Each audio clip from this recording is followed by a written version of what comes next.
January 17th, 2023 edition of the Metro Council Transportation and Infrastructure Committee. I do detect a quorum, so I'd like to, if I could get everybody to be quiet for a minute, I'd like to begin the meeting with a presentation on agenda item number 10, I believe, which is the new sidewalk vending ordinance changes. So to begin this, we have a 10-minute presentation by NDOT on this bill, and I'm going to turn it over now to Brad Freeze, who will introduce his team and begin the presentation. Mr. Freeze? Yes, thank you, Chairman. Good afternoon. We have a presentation on our sidewalk vending ordinance. This is actually BL 2023-1647. This is on the second reading, so we have a brief presentation just to give you an overview and some background. We all have also printed out and given you an executive summary. It is in your pack, so you'll see it's labeled as sidewalk vending ordinance, and it has the bill number, and it just is titled executive summary. So that we'll work through that when we go through our presentation. But I have Jason Olam here. He is the Assistant Chief over Transportation Systems Management with the Nashville Department of Transportation and Multimodal Infrastructure. So I'm going to give it over to Jason. He's going to provide a short overview to give some background. Thank you, Brad. All right, I'm going to touch on some of these slides do have content from the agenda and from the executive summary. Yep, go ahead. Can we hold it down for the presentation? All right, so back in March 2022, there were safety concerns with sidewalk vending brought before the Traffic and Parking Commission. This is really one of the pictures that they presented to the commission and concerns they had. Several concerns here, actually, with public safety, pedestrian safety, and you can see gas cans and all sorts of things, propane tanks attached to this particular sidewalk vending booth or cart. And just a list of needs for changes that were presented at that meeting. What regulations or policies are in place to remove stands that are in violation of hazardous to public or hazardous to public safety, when and where to remove stands, and who is responsible for them being moved, what must be done so that the cost of continued violations becomes greater than the cost of compliance with health and safety regulations, how can a multi-agency response be coordinated in a consistent way to help ensure the health and safety of consumers in our tourist district, and finally, what agencies are best suited to address the array of issues related to street vending. MMPD were just pointing out there were some gaps in our code and in the commission's approved regulations related to sidewalk vending. These have been pictures that have been taken and presented from children operating booths to sidewalks being taken up by coolers, and many more violations. There were several meetings held after this presentation in March. Traffic and parking staff, NDOT specifically, held multiple meetings with stakeholders, 6 to be exact, which included MMPD, the health department, county clerk, legal, sidewalk vendors, downtown business owners, and Nashville Downtown Partnership. As far as some of the changes that are being proposed, they would basically affect 3 areas that we are concerned with: enforcement, permitting, and restricted areas or areas of vending. So first of all, enforcement, some of the results of the ordinance that is before you. Currently, MNPD is the only Metro department allowed to issue citations for any sidewalk vending violation. The subject ordinance would authorize NDOT staff to issue citations for sidewalk vending violations. Removal, impoundment, and disposal may be administered by NDOT working cooperatively with MNPD and the fire department. Impoundment liability language has been added to protect Metro departments and vendors. Switching to permitting, some of the changes. In the first bullet, currently the county clerk's office is the only government entity authorized to issue sidewalk vending permits. Considering the fact that NDOT already issues a very similar permit for food trucks, it seems reasonable to authorize NDOT to issue sidewalk vending permits and transition from the county clerk's office to NDOT. Approximately third quarter of 2023, after we have tested our new permitting software. Next bullet, permits will be issued and paid for per stand, cart, or tray, and not per application. Insurance coverage language has been clarified. Application misrepresentation penalties have been included. Permit denial notice has been included. And finally, violation records will be maintained by NDOT, and permit denial, suspension, revocation will result from vendor noncompliance. And as far as the vending area, changes are proposed to sidewalk vending restricted areas within the DTC and CF zone districts in Nashville. The Traffic and Parking Commission has granted the authority to add restricted areas, adopt maps, and pilot sidewalk vending programs. Sidewalk vending pilot locations can be within certain restricted areas, but not all. The map that is here, I don't know if I can zoom in for you, but there is a red boundary from Korean veterans up to Union and extends to 8th. It also includes a pedestrian bridge. Those areas are proposed to be restricted through this ordinance. But again, as mentioned before, NDOT has been authorized to have pilots for vending within this restricted area. That authority granted to Traffic and Parking Commission. And here's my contact information for any questions that you have now or following the meeting. I will say, I'll add another thing. So we will send this out. It is in your packet. This executive summary is in your packet. We'll send the presentation out as well to you.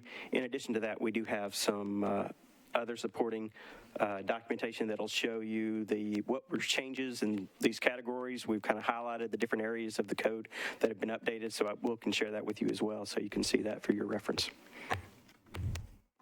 Is that it, Mr. Freeze? That's all. Okay, thank you. We're going to move agenda item number 10 up for discussion and for vote now, being as it is, this presentation pertains to that. So if I could get someone to go ahead and move that bill. Moved and properly seconded. Any questions for NDOT or any discussion on the bill? Councilmember Allen. Thank you. So just for clarification, the area that you've shown in red is the area where it's restricted now, and is the rest of Nashville available for properly permitted vendors, or is that only in the downtown code where they are allowed only if they have a permit?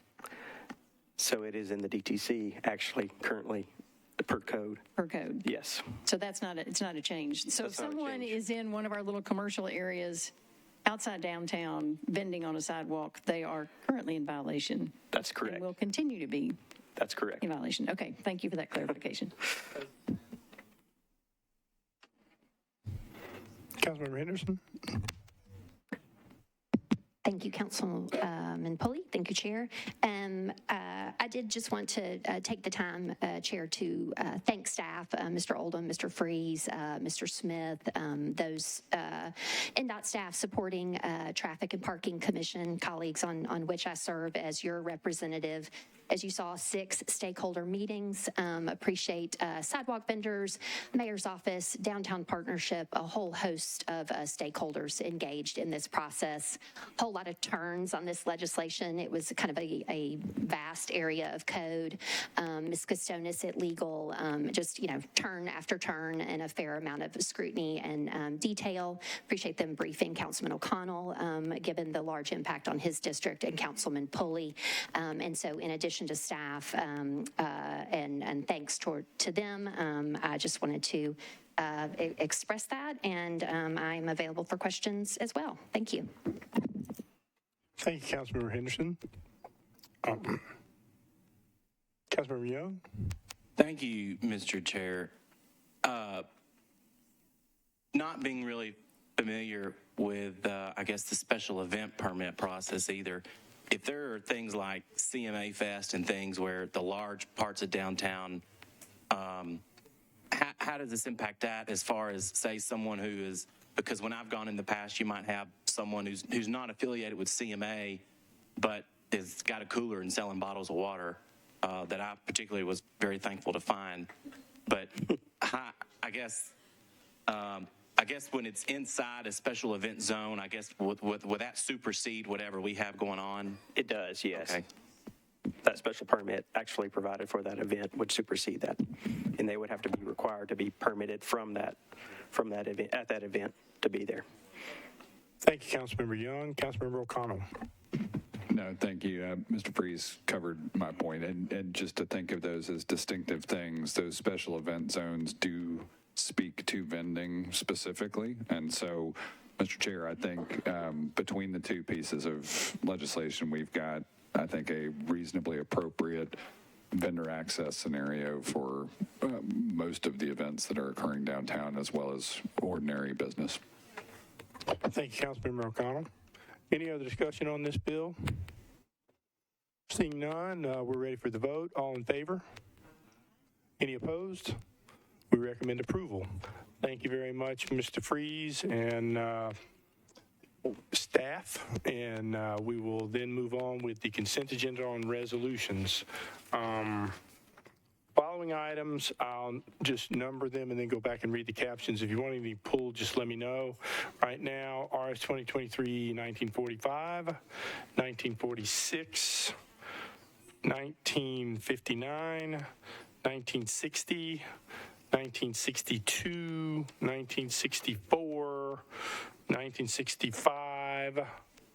They are all on the resolution consent agenda. Of those items you wanting to pulled? Yes, Councilmember O'Connell. I'm sorry, Mr. Chair, did you say item 5, which is RS 2023-1961? No, sir, that Okay. is not on consent. Great, thank you. Any others? Yes, Councilmember Allen. What's that? 1965. We will pull that from consent. Any others? Okay, seeing none, I will briefly go through the consent agenda and we'll vote on it. RS 2023-1945, wrote and other sponsors, approves the terms of a cooperative purchasing master agreement for the purchase of rental services for storage containers, specialty trucks, and related products and services for the Department of Water Services. RS 2023-1946, wrote and other sponsors, approves a contract between the Metropolitan Government and Ingersoll Rand for the maintenance and service of Metro Water Services equipment. RS 2023-1959, O'Connell and other sponsors authorized Two Hands Nashville LLC to construct and install an aerial encroachment at 606 8th Avenue South. RS 2023-1960, Van Reese and other sponsors approves an intergovernmental agreement between the Tennessee Department of Transportation and NDOT for lighting and signal maintenance associated with bicycles and pedestrian facilities on State Route 6 from Walton Lane to Wiley Street. RS 2023-1962, Sepulveda and others sponsors approves an intergovernmental agreement between TDOT and NDOT for lighting and signal maintenance associated with the bicycle and pedestrian facilities on State Route 255 from Linbar Drive to near Harding Industrial Drive. RS 2023-1964, Welsh and other sponsors approves an intergovernmental agreement between TDOT and NDOT for lighting and signal maintenance associated with the bicycle and pedestrian facilities on State Route 11 from Haywood Lane to McNally Drive. That is the resolution consent agenda. Does anybody want anything pulled? Seeing none, I will take a motion for approval of the consent agenda on resolutions. Moved and properly seconded. All in favor? Any opposed? The consent agenda passes. Now we'll go over the consent agenda on bills on second reading. And we'll start with item number 13, BL 2023-1650, 1651, 1652, 1653, 1654, 1655, 1656, 1657, 1658, 1659, and 1660. Of those numbers that I enumerated, which would exclude the first three on bills on second reading, does anybody want to pull any of those? Seeing none, I will now read the second reading bill consent agenda. BL 2023-1650, O'Connell and other sponsors, authorizes the abandonment and conveyance by quitclaim deed of approximately 0.024 acres of excess right-of-way adjacent to the 11th Avenue North, and approves a performance agreement under which a WeGo transit stop will be constructed at no cost to the Metro government. Bill 2023-1651, Roberts and other sponsors, authorizes the Metro government to abandon public utility easement rights for property located at 425A Westboro Drive, formerly a portion of Bruce Drive. BL 2022-1652, Hancock and other sponsors, authorizes Metro government to accept a new sanitary sewer manhole for property located at 908 Anderson Lane, also known as Anderson Townhomes. BL 2023-1653, Withers and other sponsors, authorizes Metro government to accept a new public sanitary sewer main, sanitary sewer manholes and easements for 3 properties located on Sunset Road in Williamson County, also known as Davis Proper Sewer. BL 2023-1654, Taylor and other sponsors, authorizes Metro government to abandon existing public sanitary sewer main and to accept new public sanitary sewer main, sanitary sewer manholes and easements for the property located at 2521 Clarksville Pike, also known as WeGo North Nashville. BL 2023-1655, Toombs and other sponsors, authorizes Metro government to accept a public water and sanitary sewer mains, fire hydrant assembly, sanitary sewer manholes and easements for properties located at 600 and 606 Ewing Drive. BL 2023-1656, Toombs and other sponsors, authorizes Metro government to abandon existing public water main and to accept new public water and sanitary sewer main, fire hydrant assembly, and sanitary sewer manholes for property located at 1016 and 1016B West Trinity Lane, also known as West Trinity Townhomes. BL 2023-1657, Sledge and other sponsors, authorizes Metro government to accept new water and sanitary sewer mains, fire hydrant assembly, sanitary sewer manholes and easements for property located at Rains Avenue Unnumbered, also known as Fairgrounds Mixed Use Block C. BL 2023-1658, Evans and other sponsors, authorizes Metro government to accept the new sanitary sewer main, sanitary sewer manholes and easements for properties located at 1015 Tulip Grove Road and Rachel's Ridge Unnumbered. BL 2023-1659, Syracuse and other sponsors, authorizes Metro government to abandon existing sanitary sewer main, sanitary sewer manholes and easements for 3 properties located at 2842, 2836, and 2832A Lebanon Pike. BL 2023-1660, Rote and other sponsors, authorizes Metro government to abandon existing public water main, fire hydrant assembly and easements, and to accept new public water main, fire hydrant assembly and easements for property located at 5655 Frisk Boulevard, also known as TriStar Summit Medical Center South Bed Tower. That is the consent agenda. Does anything need to come off? Councilmember O'Connell? I'm sorry, Mr. Chair. Looked at this carefully in planning too. Did you have item 12, BL 2023-1649 on consent to approve? No, sir. I Okay, did great. not. Thank you. Any need to come off? All right, seeing none, we'll accept the motion to approve the second reading consent agenda. Moved and properly seconded. All in favor? Any opposed? The consent agenda passes. Item number 11 and item number 12, BL 2023-1648, I believe are deferred by rule. So no discussion on those. And I'll read the captions and we'll just go ahead and defer them by rule. Amends the item number 11, BL 2023-1648, amends the geographic information system street and alley centerline layer for the Metropolitan government by renaming Horton Avenue between 11th Avenue South and 18th Avenue South to DeFord Bailey Avenue. That is deferred by rule. BL 2023-1649, O'Connell and other sponsors amends the geographic information systems street and alley centerline layer for the Metropolitan government by renaming Lifeway Plaza between Reverend Kelly M. Smith Way and 12th Avenue North, 14th Avenue North intersection to Josephine Holloway Avenue. Once again, that is deferred by rule. And that is the end of our agenda. Unless anybody has anything else, go ahead. Sorry, Councilman. Did we go over the resolutions that were not on consent? I think we did not. Did we not? Oh. Well, I am so sorry. No Thank problem. you for pointing that out. My apologies. Well, I believe we do have those two resolutions left, so let's go back to RS 2023-1961. O'Connell and other sponsors approves an intergovernmental agreement between the Tennessee Department of Transportation and NDOT for lighting and signal maintenance associated with the bicycle and pedestrian facilities on State Route 1 from 23 Avenue North to 8th Avenue South. Do I have a motion?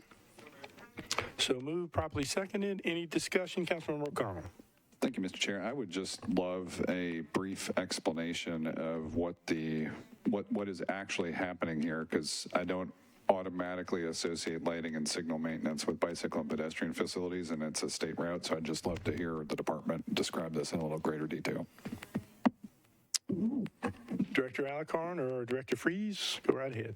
Floor is yours. Yes, Councilmember, this is actually part of TDOT's PSRI program, their pedestrian safety roadway initiative. So these projects are prioritized based on a multimodal prioritization tool that they use. So they have identified this on all state routes statewide. So that's what's involved in this. They've actually kicked off a study to look at this. So it's a little misleading when it says pedestrian and bikeway infrastructure.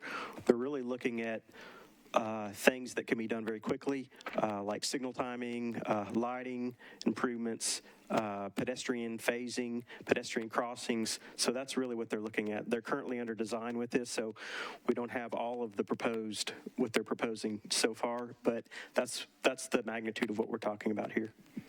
Okay, so thank you, Mr. Freeze. And just to be clear, we would be expecting things like signalization that might enhance the pedestrian experience, but not things that might be like sidewalk expansion, or like it would not be direct infrastructure. It would all be on the signalized side of things. Is that correct? That is correct. And then the follow-up would obviously be at least under the boundary expressed in this particular resolution. That would include, I believe, the Broadway viaduct. And I'm assuming this does not improve our likelihood of a superior design for that facility. No, it does not include the Broadway viaduct. Their PSRI does not. Okay, thank you. Thank you, Councilmember O'Connell. Councilmember Allen? Thank you. Similar question. If this is dealing with signalization instead of bike lanes, which I'm less confused now that I understand that.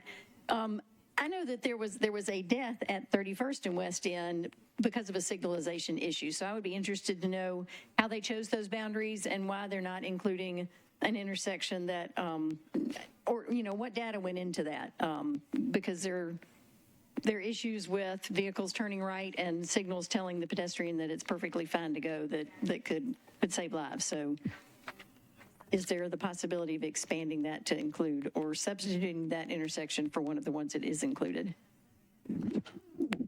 It wasn't part of the limits of the original PSRI that they scoped. They prioritized that based on analyzing clusters of crashes and fatal pedestrian crashes and gathering that input.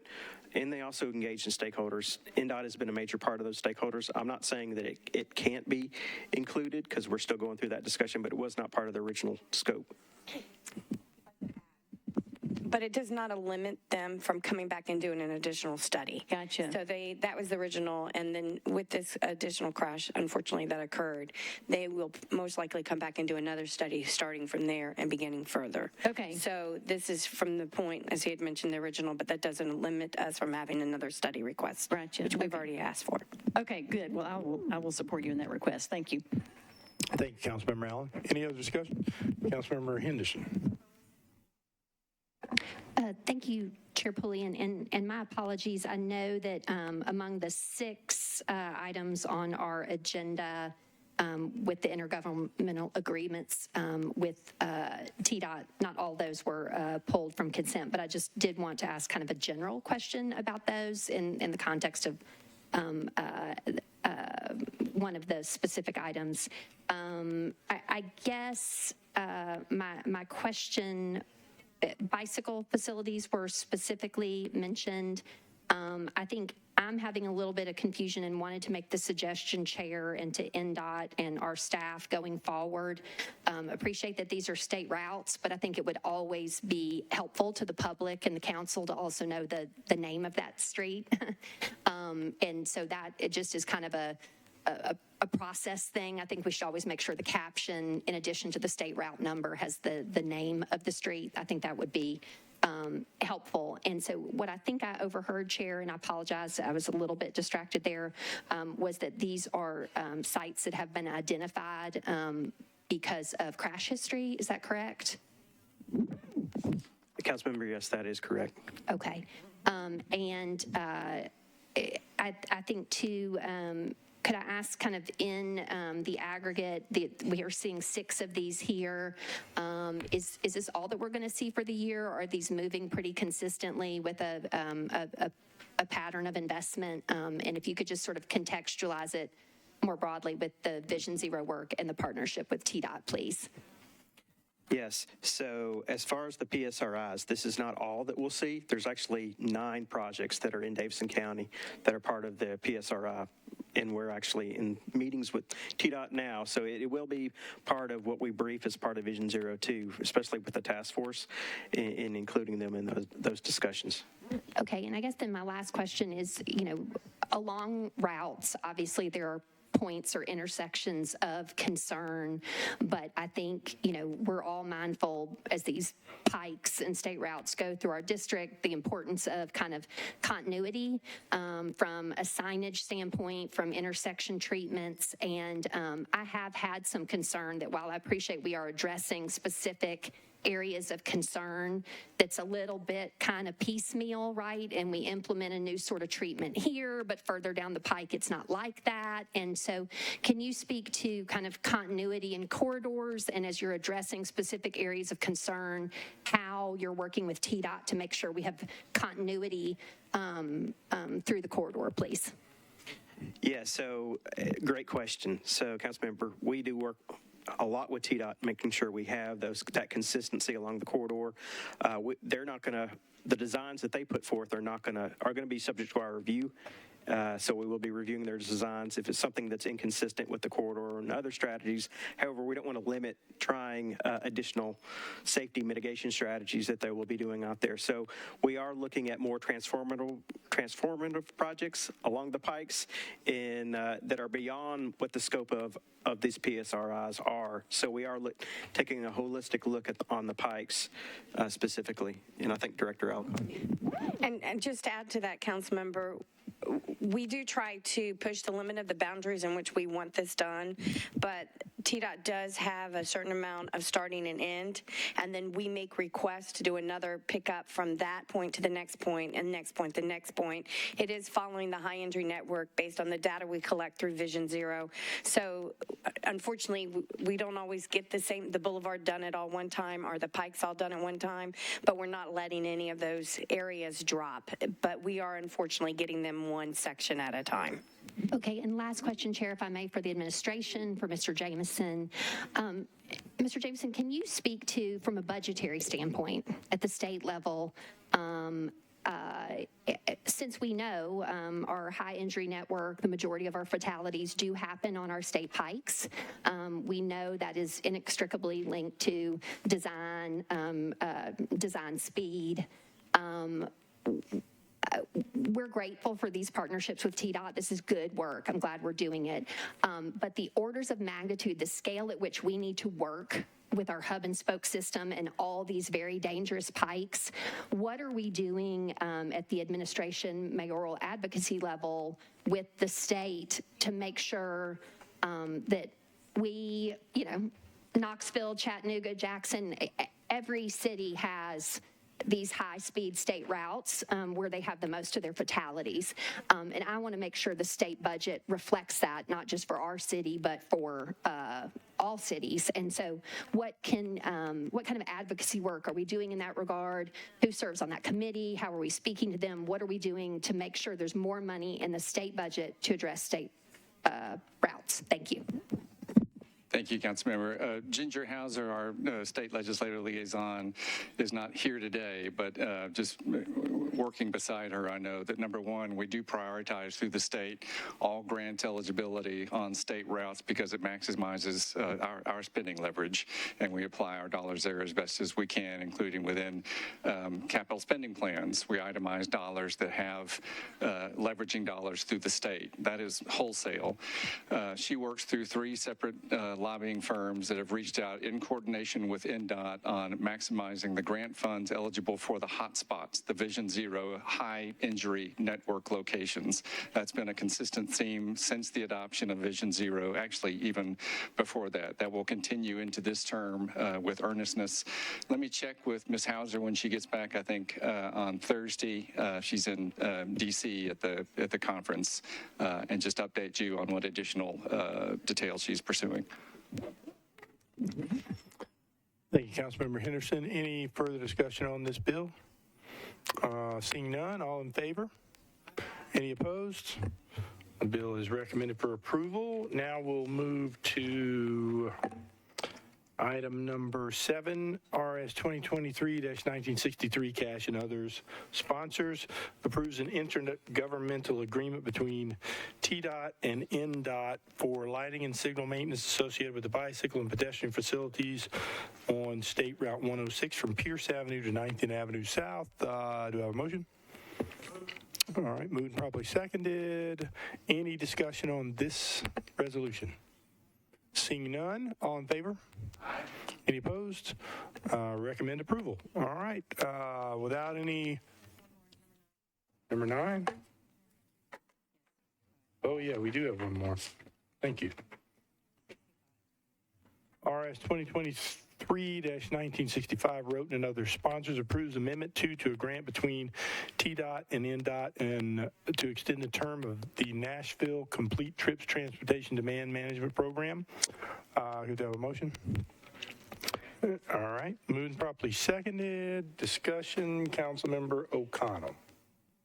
Thank you, Mr. Chair. I know now several years back, the planning department had a transportation demand management program that just, I'll say, I don't think it carried as far or let's just say managed as much transportation demand as I think some of us were optimistic it might during its life. And I'd just love an update on the current status of this program. And it seems as though it may be under the NDOT banner at this point. And I think it would maybe be helpful to me and others to understand the state of this program right now. Jump in. Go ahead. Thank you very much. Councilmember, that grant that planning had actually did move over to NDOT. We have hired a TDM manager who has taken this program. A lot of the base work was done and it just kind of stopped. And so now we've hired her. She's taking it to the next level. We're hiring another planner to come on board. She's putting together a list right now. She's started engaging the private sector in TDM management and what that means and how they they can actually utilize it to encourage transit ridership. And I can actually put together a full-blown presentation and bring it back to the transportation infrastructure. Would really love to do that. So thank you for that opportunity, and share out really some of the initiatives that we have going on in the very near future. But I'm really excited. This is actually asking for an extension in, we had submitted an invoice, but we missed the 22nd deadline. We had missed the deadline to get it paid. And so this is just extending so that TDOT will reimburse us for that invoice. And then we continue on with the next milestone. So I will be more than happy to put together a presentation and bring it back before this committee and go from there. So thank you. Thank you, Mr. Chair. Thank you, Councilmember O'Connell. Councilmember Henderson. Thank you, Chair. My questions were similar to Councilman O'Connell's, and I appreciate Director Alarcon your willingness to present to the committee about transportation demand management.